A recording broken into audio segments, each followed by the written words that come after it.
RGTI printed its fifth straight session of losses yesterday, the 21st of August. Thanks to the folks at Schaefer's Investment Research, we were able to identify what's going on with the stock at the moment and the signal that is currently flashing. So each time the stock comes close to its 50-day moving average, it always prints an average of 14.6% gain at least a month afterwards. In other words, since he has done it now, there's a good chance that it's going to, bounce to around $16 or thereabouts within the next 1 month. Within the next 1 month, there's no guarantee that that will be the case. And since when? Since the 1st of May. Yeah, okay. Let's just say since it crossed above that moving average. That was as of the 1st of May this year. It has never closed below that, and on many occasions it has bounced. That moving average has served as a primary demand line. Yeah, as a matter of fact, going all the way back to the 29th of April. Yeah, you can see that. I would say let's just count this one as one, two, three, four, five, six, seven, and then we're having one. We can probably say eight. There's a good chance by today's trading session it's going to bounce. So seven confirmed cases of the stock serving as a primary demand line. It's primary demand line meaning demand meaning obviously people want to buy, and of course when they want to buy, you know what happens. So this is I mean this I mentioned two signals now.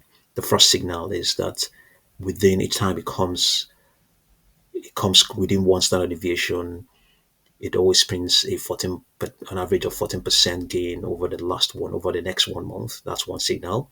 And then the other signals also that we can clearly see now we can at least up to seven cases where it came close, and the next trading session or thereabout, the next one or two trading sessions, it bounced. So those are two signals. So let's just see what's going to happen. As a matter of fact, um, there might even be a case that maybe prices like this. For instance, it's here. The price is at 9.9, and the moving average at 9.07. Might even still be within one standard deviation. It might still be within one standard deviation here. And then even here as well, let's see here, the price is 10.8 and the moving average is at 10.07. You could still make a case that it's also within one standard deviation. So you might even have up to nine cases where it came within. Yeah, and you can see here it bounced. Uh, Here it bounced as well. Yeah. So this is within one trading session here, within one trading session. Yeah. So let's just see how things go. Let's just see how things go in terms of other things we look at. As things stand right now, the extrapolation is actually defying this thesis. It's saying that weakness is going to remain in place up till Tuesday the 26th, and then after that we might get a bounce. So would today be the first time this thesis would be broken since early May? Would it be the first time? Because this is what the algos are saying. It's going to. As a matter of fact, it's not only when it closes when it comes within one standard deviation. It's not only above it; it's also below, above and below. So you get what I mean. One standard deviation does not mean only at the top; it also means below as well. So it may well this extrapolation may also well be serving that thesis as well, because it's actually saying here from the 27th, Wednesday the 27th is expected to bounce. So this may well even be playing to that thesis as well. Yeah, going all the way back to early this year, February as well, February and January. We can see that it happened twice. It happened twice. Yeah, so it is that moving average serves is a very key is a key moving average. As a matter of fact, you can see here between 20th of February and 20th of February and 20th of February and let's see 20th of February and all the way towards the 25th of April, it served as the primary supply line. You can see what happened here. It was a staunch resistance for the stock. It couldn't go above it, couldn't go above it. So each time it came there, supply ensued, became a primary supply line. Each time it came there, came close within one standard deviation, supply came in. Even here, we could even make a case that it's within one standard deviation. Here, it's the price is 10 points. The price is 9.9, and then okay, I would maybe not would they not maybe it could even still be, you know. Yeah, so it's a key moving average above and beyond, below, above and below. It's a key. It's always a key moving average, especially on its daily chart. This is the daily chart. So projections are saying that we have a couple of prices.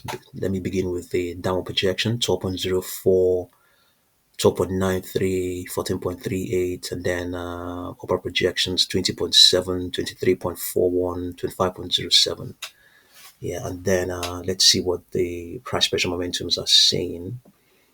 Let's see.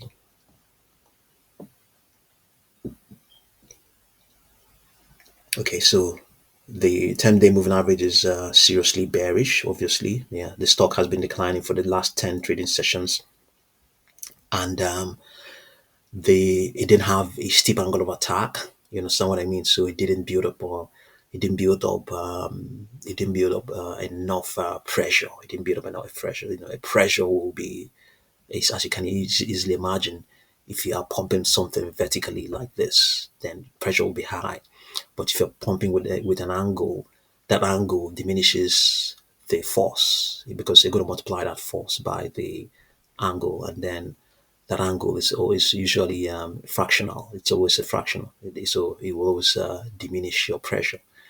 And so, as such, you can easily imagine that after 5 trading sessions, it will be negative, and that's also the case with its 21-day moving average. They're both negative, but fortunately, they both have positive derivatives, indicating that maybe the weakness hasn't been it hasn't been that it's how do I put it now? They're just decaying gradually. They're not decaying with a lot of volatility, you know. So, but this is the daily chart. It's not as active as the 4 hour chart. Let's have a look at the 4 hour chart.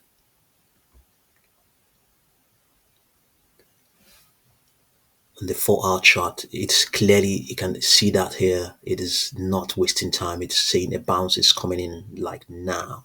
A bounce is coming in like this in a few hours, just a few minutes from now. That's when it's coming in.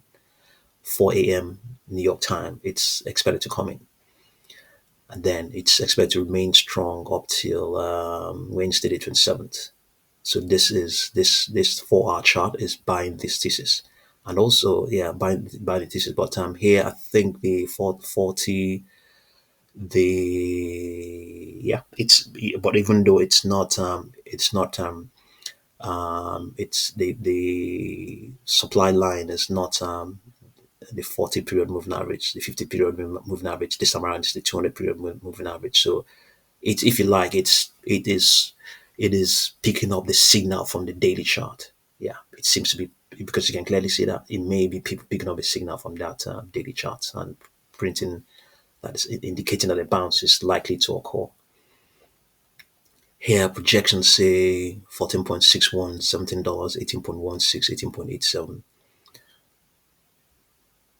and then buying pressure or price pressure momentums they're all negative, severely bearish, apart from the second derivative on this 21 period moving average. It's strong, 1.1383, so indicating that you know it's either these negative values were actually worse than what they were before, or that because of this positive second derivative, we are getting, yeah, we can't, the selling pressure has abated.